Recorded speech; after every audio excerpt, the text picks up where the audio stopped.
In the dying embers of World War II, the skies above Europe became the ultimate battlefield, a place where bravery, technology, and human instinct collided at terrifying speeds.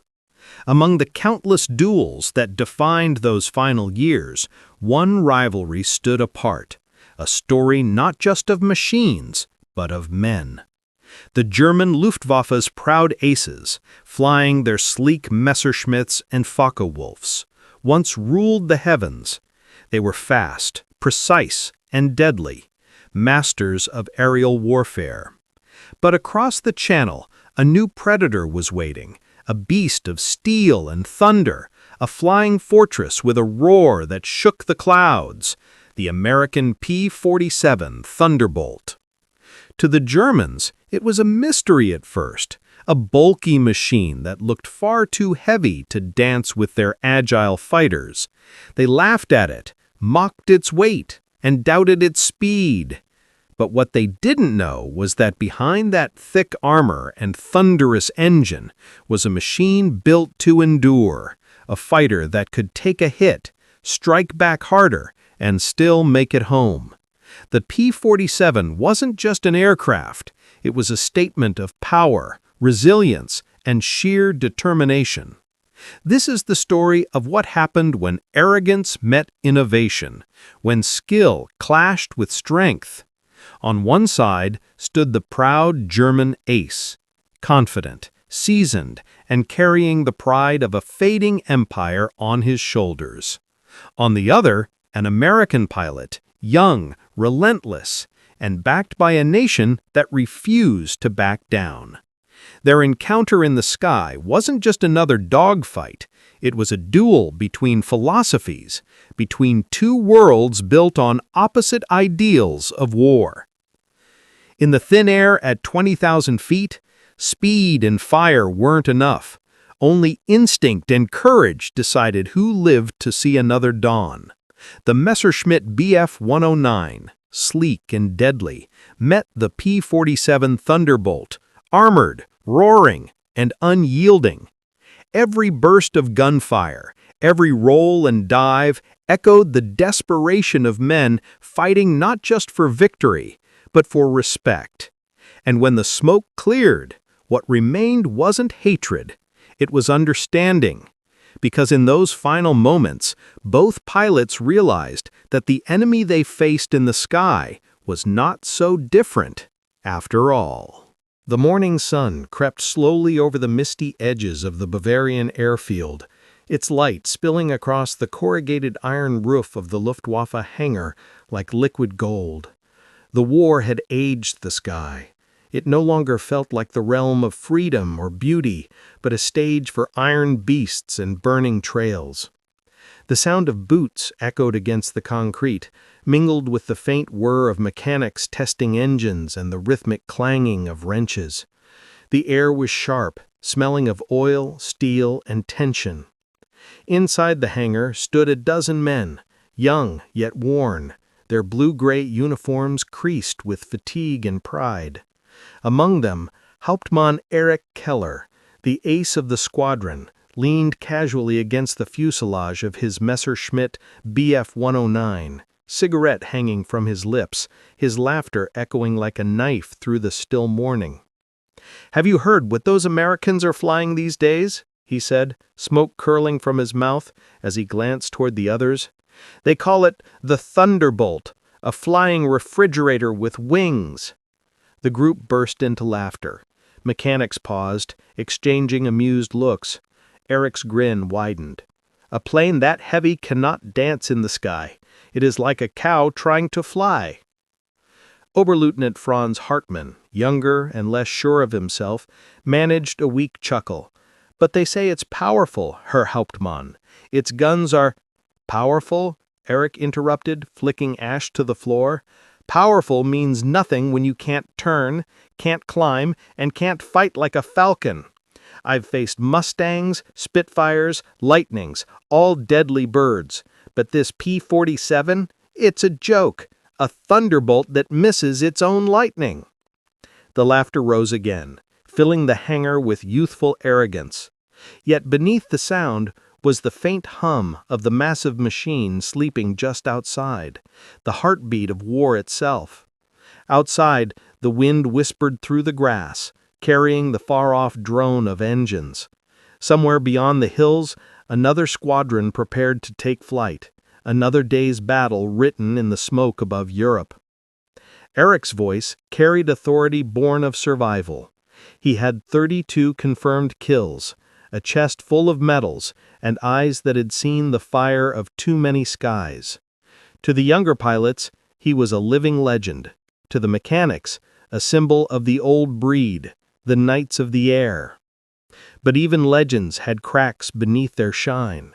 He moved with the confidence of a man who believed death avoided him out of respect, yet deep in his gaze lingered something colder, quieter, the knowledge that one day the sky might finally stop forgiving him.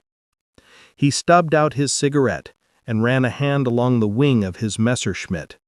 Remember, boys, up there only two things matter: speed and instinct.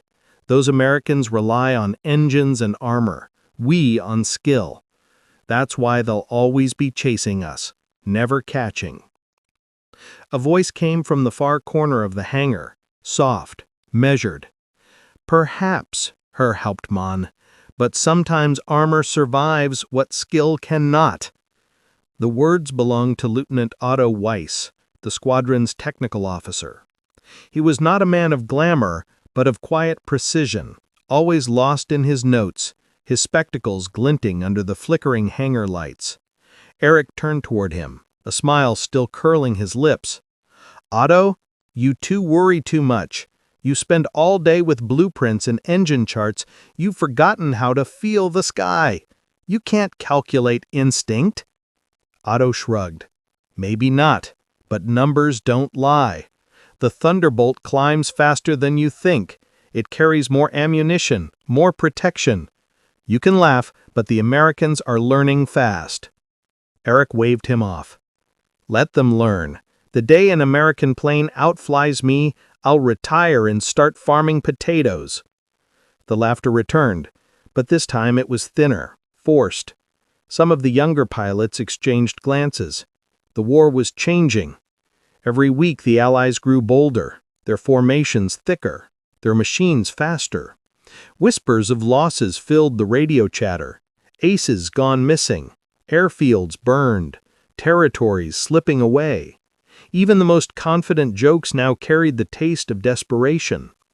Still, in that moment, the hangar was their refuge, a place of steel and camaraderie, where laughter could drown out the sound of falling nations. That afternoon, clouds gathered low over the field as mechanics rolled out the Bf-109s for inspection. The metallic clatter echoed like the rhythm of distant thunder. Franz watched Eric closely. To him, the Hauptmann was more than a leader. He was everything a pilot dreamed of becoming: fearless, sharp, unshakably composed. Yet beneath that surface, Franz sometimes glimpsed shadows. Nights when Eric sat alone by the aircraft, staring at the sky as if searching for ghosts. As rain began to patter on the tin roof, Franz approached him. "Herr Hauptmann," he said quietly, "is it true what they say, that the Americans are sending newer Thunderbolts into France?" Eric smirked. "They can send whatever they want. A steel box doesn't scare me." "But," Franz hesitated, "our losses last week, Lieutenant Weber, Captain Hoff." "Enough!" Eric cut him off sharply. Then softened his tone. "War takes men, Franz. It always has. You honor them by flying better, not by doubting." Franz nodded. "Jawohl." Eric looked at him for a moment, then clapped a hand on his shoulder. "Don't let fear creep into your cockpit. It's heavier than any bullet." Outside, the wind carried the faint rumble of engines, Allied bombers perhaps, or their own squadron returning from reconnaissance. The hangar vibrated slightly, as if the earth itself sensed the tension above. From the radio room, a signal burst through the static. "Command to Red Squadron, prepare for scramble. Incoming formation, bearing 210. Eric straightened. The laughter that had filled the hangar only hours ago vanished like smoke in the wind. Mechanics scrambled to their posts. Pilots ran for their gear. The hangar transformed from a place of jokes to a launch pad of war. Eric's voice cut through the chaos. "All right, gentlemen, let's see if the Thunderbolt still makes us laugh when we meet it in the sky." The engines roared to life one by one, coughing, then screaming into rhythm. The floor trembled. Oil and exhaust filled the air. Eric climbed into his cockpit, fingers moving over the controls with ritual familiarity. The glass canopy closed with a heavy clunk. Through the reflection, he could see his men readying their planes, nervous, eager, bound to him by something deeper than orders. He gave a short salute to Otto, who watched from the edge of the hangar. Otto nodded, but his expression carried quiet concern. The radio crackled again. "Red Squadron, you are cleared for takeoff. Repeat, cleared for takeoff." Eric's grin returned, though colder now. "Let's show the sky who it belongs to." The aircraft rolled forward, one after another, their wheels slicing through puddles as rain turned to mist. The roar grew deafening. The Bf-109s lifted from the ground, breaking through the gray clouds like spears of iron. Below, the hangar stood silent once more, echoing only with the fading laughter of men who still believed in their invincibility. Hours later, the hangar remained nearly empty. Otto sat by the workbench, staring at the blueprints of a P-47 he'd seen from reconnaissance photos. Its massive engine, radial and powerful, fascinated him. "A flying fortress," he muttered under his breath. He wondered whether Eric's arrogance would meet its match soon. The storm outside intensified, lightning illuminating the skeletal frames of half-assembled planes.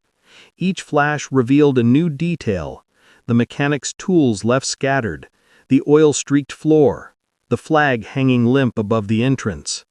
In those fleeting bursts of light, the hangar seemed to breathe, to wait, like a living creature sensing the return of its hunters. Then came the distant rumble of engines again, different this time, fewer, weaker. The airmen who remained on the ground rushed out to the runway as three dark silhouettes emerged from the clouds. Only three. They landed roughly, skidding against the wet tarmac. One aircraft's landing gear collapsed, sparks flying. Mechanics ran forward. Otto's heart sank when he recognized the insignia. Eric's plane wasn't among them. Franz's voice cracked through the storm as he stumbled out of his cockpit, helmet under his arm, face pale and streaked with sweat. "Eric's down!" he shouted. "We met them, Thunderbolts, over the coast. They weren't like before. They were faster, stronger. He hit one, but another came from the sun. I lost him in the clouds." The hangar fell silent, except for the pounding rain. Otto's hands trembled slightly. "Did you see him go down?" Franz shook his head, breathing hard. "No, but his engine caught fire. He was trying to climb. Then he vanished."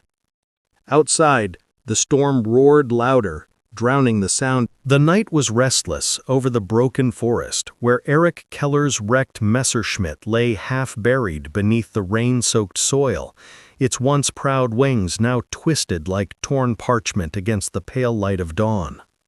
The war had a cruel way of reminding men of their fragility, and as Eric stirred awake beneath the dripping canopy, the weight of pain pressed against his ribs like iron. His flight suit was torn, his face streaked with soot and dried blood, and his breath came in shallow bursts that steamed in the cold morning air. He could still hear the echo of gunfire in his skull, the thunderous roar of the P-47's guns cutting through the clouds, and that single flash of silver that had changed everything he once believed about the sky. The laughter from the hangar seemed like another lifetime, arrogant, naive, almost childish.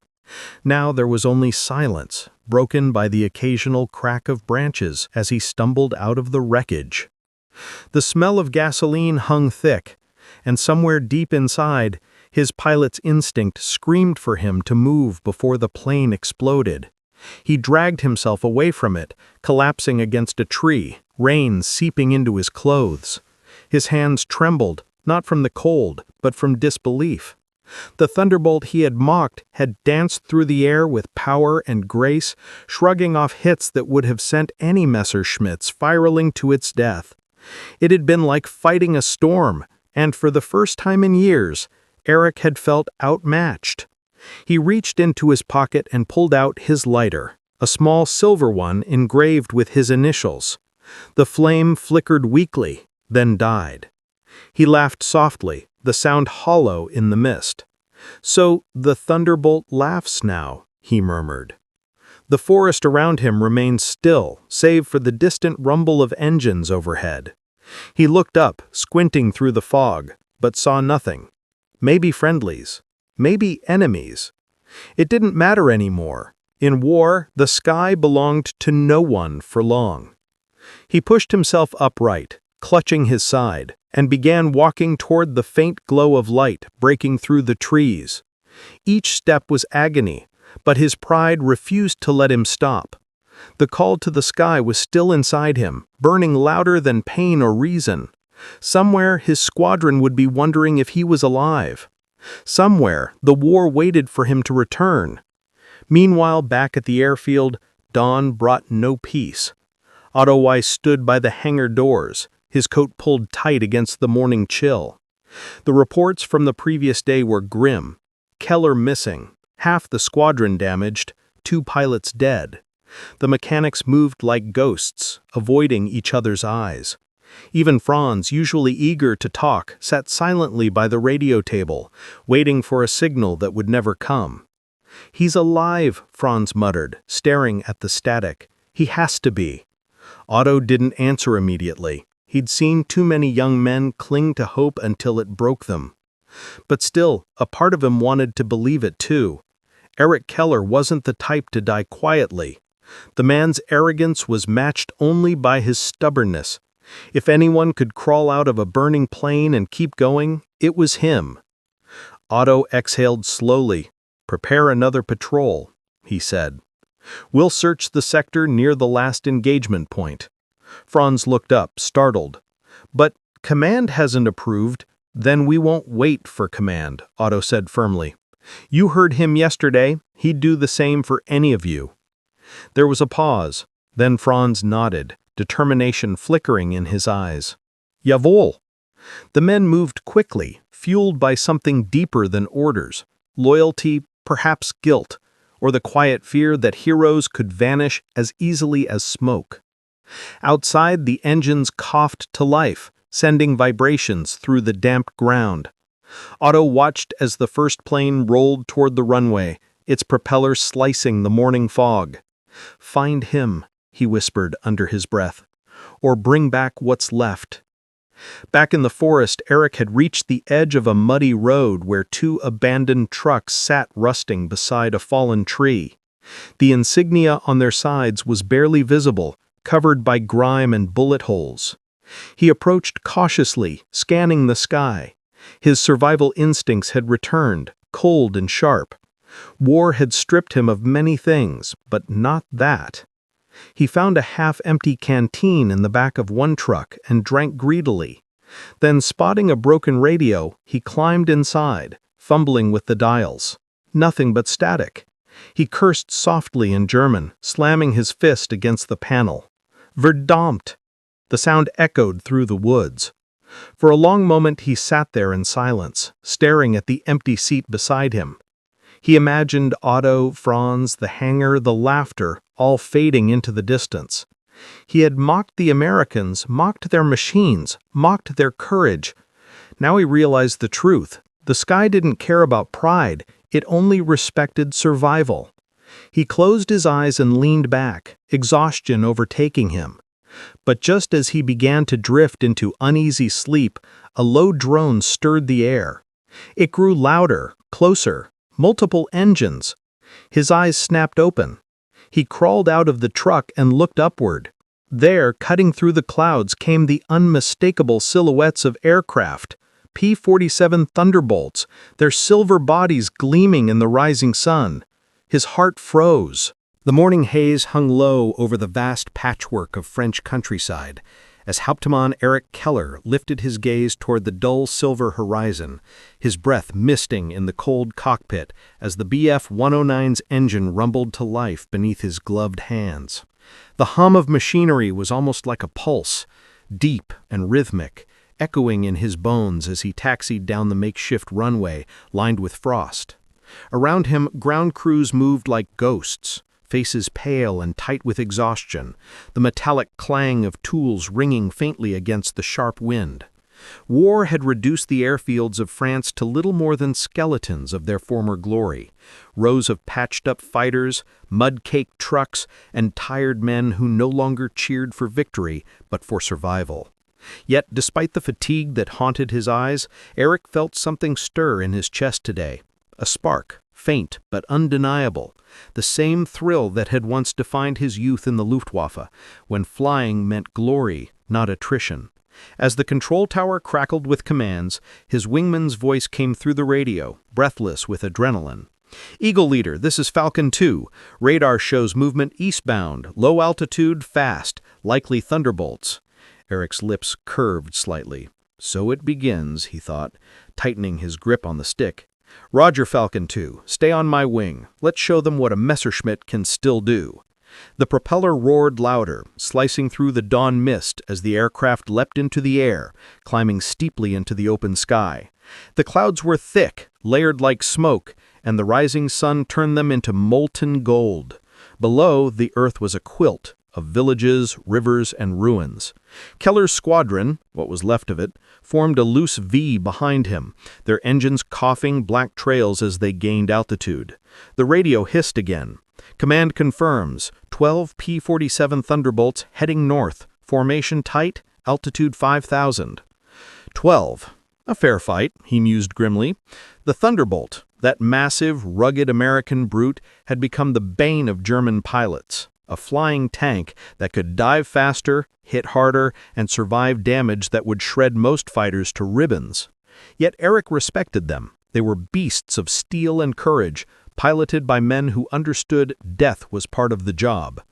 As he leveled out, he caught sight of them through a break in the clouds, a glint of sunlight on polished aluminum, a squadron of P-47s cutting across the sky like predators on patrol. For a moment, there was silence. Just the wind, the heartbeat of engines, and the haunting stillness before battle. Then, as if summoned by fate itself, the two forces collided in a ballet of fire and metal.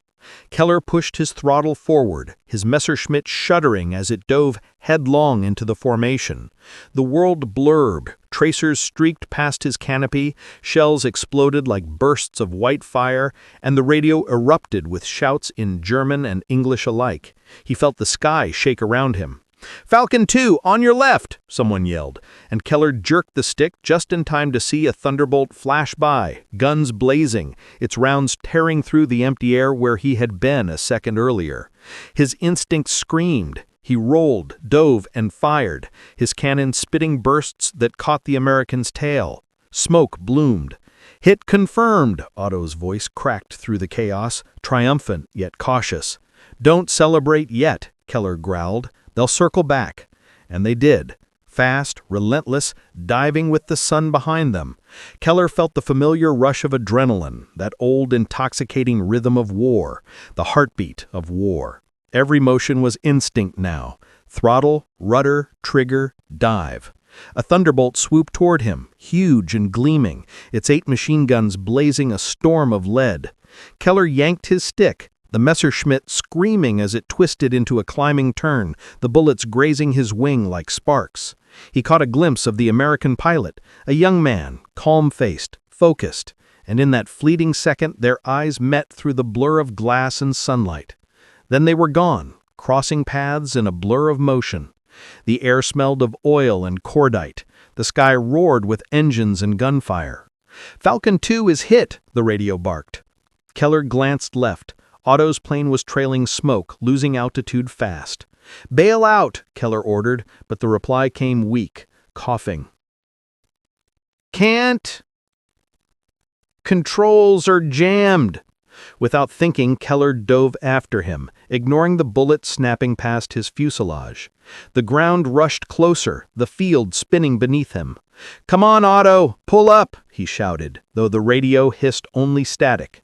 At the last second, the canopy burst open, and a black dot, the parachute, bloomed in the air. Relief flooded through him, cut short by a sudden impact that rocked his plane. Alarms blared, smoke filled the cockpit, and his right wing shuddered violently. A thunderbolt had caught him in the dive. "Scheisse!" Keller spat, slamming the stick forward. The Messerschmitt trembled, losing lift. The ground loomed nearer, a blur of trees and barns and winding roads. He cut the throttle, struggling to regain control, the plane bucking like a dying animal. "You're not taking me today," he hissed through gritted teeth. With sheer willpower, he leveled the wings just enough to crash land on the edge of a field. The impact threw him forward, the harness digging into his chest as the world exploded in a storm of mud and debris. Then, silence. The sun blazed over the torn horizon as smoke curled upward in ghostly columns, the battlefield sky trembling under the weight of distant engines. Hauptmann Erich Keller could feel the vibration even before the roar reached his ears. His Bf-109 had been hastily repaired, patched with mismatched metal plates that gleamed under the light, yet it stood like a loyal hound, ready to leap once more into the fray. The radio crackled with terse German commands, while the scent of oil and cordite filled the airfield. Around him, ground crews moved with grim focus, faces streaked with soot and sweat, their eyes reflecting fatigue and resolve in equal measure. Today would not be a patrol or a defense. Today would be a reckoning. The thunderbolts had been sighted again, cutting through the skies to the west, a challenge too direct for Keller to ignore. His pride, wounded and rekindled after the crash, burned hotter than ever. He had seen their power, their resilience, and yet he refused to yield the skies to any foreign machine. The Messerschmitt engine roared alive, shaking the ground as Keller pushed the throttle forward. The fighter lunged down the runway, wheels spinning through dust and mud, and in a heartbeat, the earth fell away beneath him. The world narrowed to sky and sound, to the vibration of the propeller, the scent of hot metal, and the sharp weight of anticipation in his chest. He climbed into the blue void above the clouds, his wingmen forming behind him, 6 silver arrows rising into the storm. "Eagle 1 to all units," he called through the static. "Target heading northwest. Altitude 6,000. Engage at will. Maintain formation." Their replies came sharp and steady, each voice a reminder of comradeship forged in fire. Minutes stretched into seconds as the formation crossed the ridges of France, their shadows flickering across fields scarred by war. Then they saw them, the thunderbolts, sunlight flashing on wings as they banked to meet the Germans head-on. The first clash was like lightning. Gunfire tore the silence apart, tracers weaving through the heavens like threads of light. Keller rolled into a dive, firing short, controlled bursts at a P-47 that broke formation to chase him. The sky became chaos, spirals of smoke, streaks of flame, and explosions blooming like dark flowers. His heartbeat matched the rhythm of machine guns. Every movement was instinct: pitch, roll, climb, fire. A burst of rounds ripped across his canopy, and he jerked hard to the left, feeling the plane shudder under the strain. Behind him, one of his comrades went down in a ball of fire. Keller didn't look back. There was no time for grief in the sky. He spotted another thunderbolt below, chasing a wounded Messerschmitt. With a growl, he dove, his cannons blazing. The shells tore through the enemy's tail. The P-47 lurched, trailing smoke. "Got you," Keller muttered under his breath. But the triumph was fleeting. Another thunderbolt swooped from above, guns flashing like lightning, and his cockpit filled with the deafening sound of metal tearing apart. He yanked the stick, forcing the plane into a desperate climb through the cloud layer. The world turned white and silent. His breathing came ragged, his vision blurred, but still he flew. The clouds opened suddenly, revealing the burning sky below, a panorama of chaos, men reduced to streaks of fire and machine ghosts. he saw one of his own, young Lieutenant Brandt, locked in a death spiral with an American, their planes twisting downward like twin comets. Keller dove after them, shouting into the radio, but the static swallowed his words. At the last second, both planes vanished behind a ridge, followed by a flash. He exhaled, the taste of metal thick in his mouth. The fight dragged on. Minutes felt like lifetimes. The sun dipped lower, turning the clouds red and gold.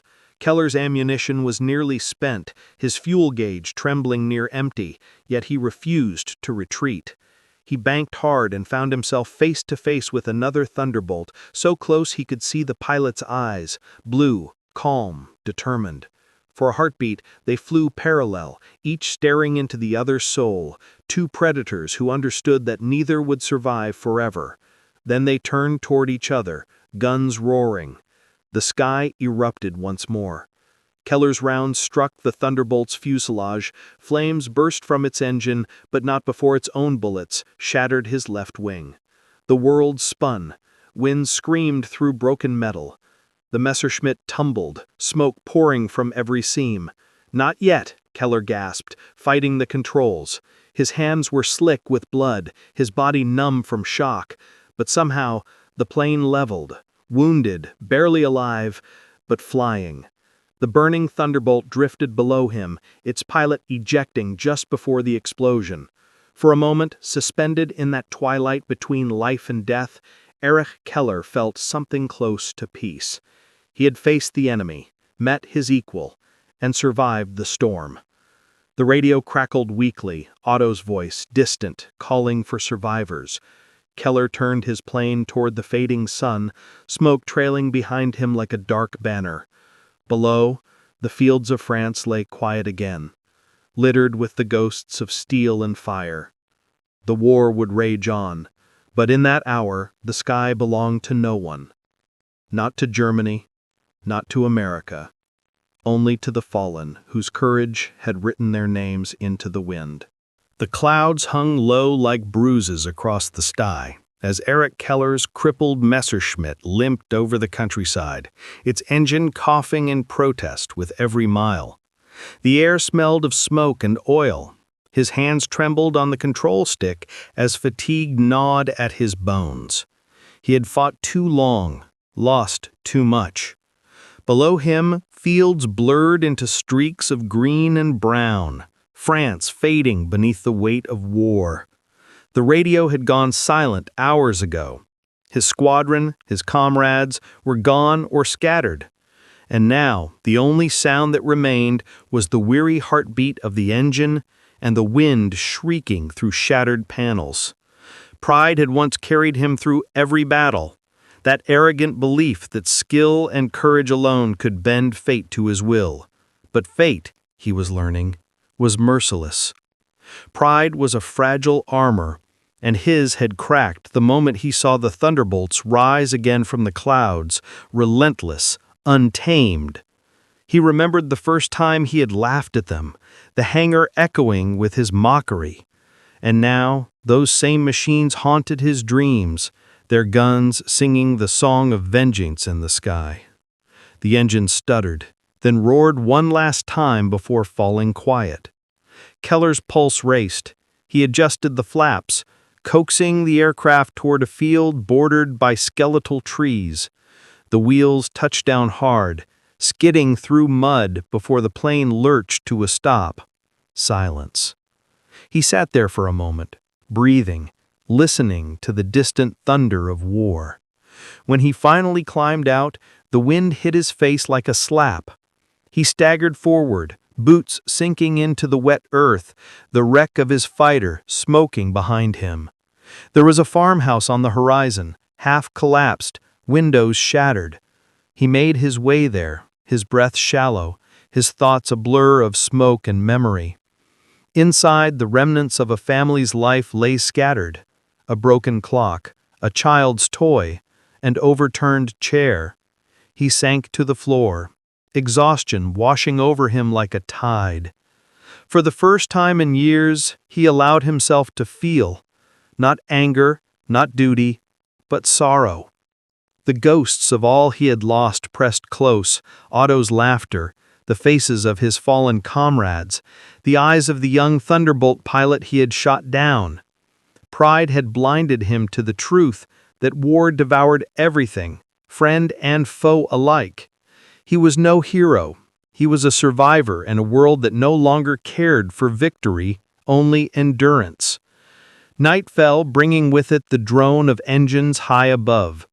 He stepped outside and looked up. A formation of thunderbolts crossed the stars, silver in the moonlight. For a moment he felt no hatred, only a strange kinship. Those men too were bound by the same madness, the same duty. Somewhere within that formation, another pilot might be staring down, wondering if the German below was still human. He thought of surrender, of laying down his uniform, but pride whispered, "Not yet." The next morning, Keller was found by German infantry moving east. They saluted him as a hero, unaware that he no longer felt like one. Command offered him another plane, another mission. He accepted, though his heart was heavy. Back at the airfield, the mechanics greeted him with quiet awe. The legend of Erich Keller, the pilot who would not die, had grown even as his spirit dimmed. His new Messerschmitt gleamed like a blade under the sun, its metal unscarred, its wings flawless. Yet when he touched it, he felt nothing. No thrill, no pride, only the cold weight of inevitability. When he took off again, the sky welcomed him with silence. The clouds rolled like waves, and below, the world burned. He flew not for glory, but for memory. For the men he had led and lost. The radio crackled with chatter, distant and hollow, as he ascended toward another day's battle. He knew, deep down, that the war was turning, that Germany's power was crumbling. But still, he flew. Pride might have fallen, but duty remained, a ghost that refused to release its grip. The war was ending, though few dared to say it aloud. The once proud Luftwaffe airfields lay in ruin, littered with the skeletons of aircraft and the ghosts of fallen men. Hauptmann Erich Keller stood at the edge of one such field, the wind tugging at his tattered flight coat, his eyes fixed on the gray horizon where smoke met sky. The sound of silence, after years of engines and explosions, was both foreign and sacred. For the first time in what felt like centuries, he could hear his own heartbeat. The endless rush of adrenaline, the constant hum of death above his head, the roar of his Messerschmitt, all had faded into memory. What remained was stillness. It was the kind of silence that carried weight, the kind that made men reflect on what they had done and what it had cost them. Around him, the remnants of his unit gathered, weary and hollow-eyed, their uniforms torn, their spirits spent. No orders came from Berlin anymore. No radio crackled with commands. The Reich was crumbling, and in its collapse, the pride that had once fueled their fight was replaced by resignation. Yet, amidst the wreckage, there was something else, a quiet understanding, a respect that transcended the colors of flags and the sides of war.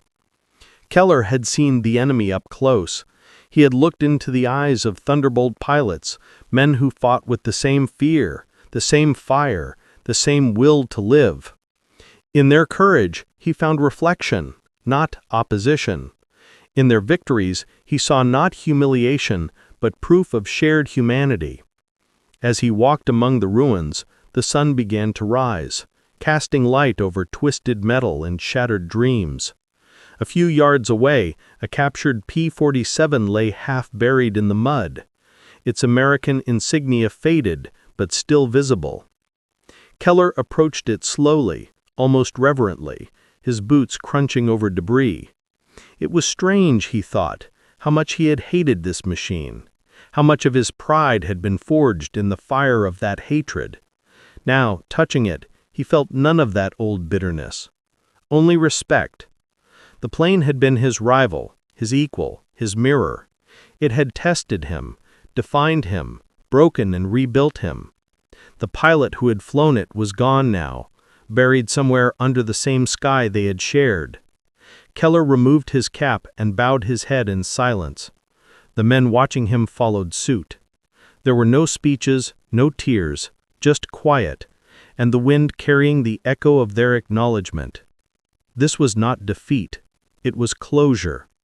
The war had stolen their laughter, their youth, their pride, but not their honor.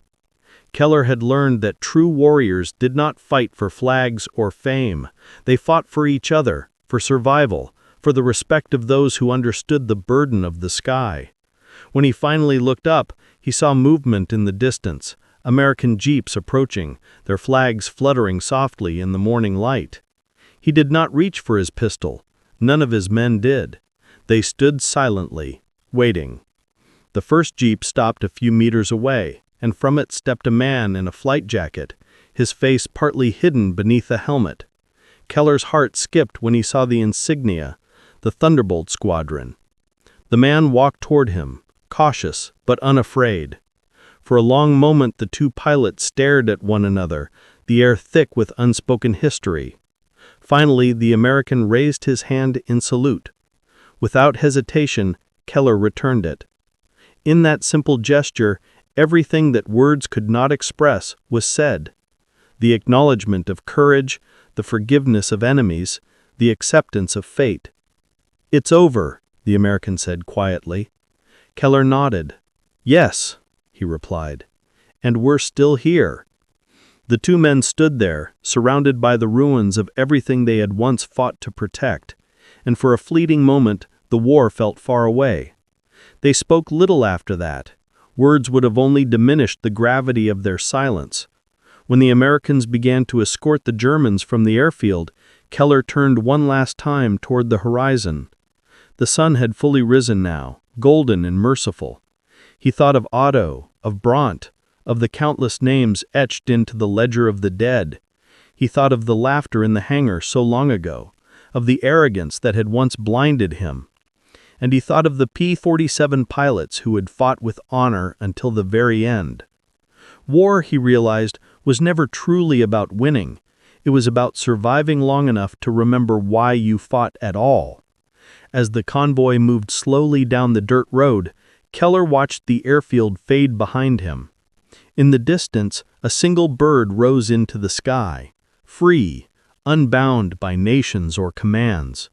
He envied it, but he also understood it. Freedom, he thought, was not just the absence of chains, it was the courage to face silence without fear. When the trucks finally stopped for the night, the American officer approached him again. "You were Keller, right?" Keller nodded. The officer smiled slightly. "I've heard your name on the radio before. They said you were the devil of the skies." Keller chuckled softly. A devil, perhaps, once. Now only a man. The officer extended his hand. Keller hesitated, then took it. It was a firm handshake, grounded not in victory or surrender, but in respect. The world around them was broken, yet in that moment it felt as though something had been mended. The silence that followed was profound, not empty, but full of meaning. As night descended, Keller sat by a small fire, staring into the flames. The stars above looked clearer than he remembered, their light sharp and eternal. He wondered what peace would look like, whether it would feel like this quiet acceptance or something else. Perhaps peace was not a destination, but a realization that after all the smoke, the screams, and the struggle, what truly mattered was the respect shared between those who had seen the same darkness and chosen not to let it consume them. The war had ended in silence, but within that silence lay the truth that courage, humility, and understanding were the final victories no army could take away.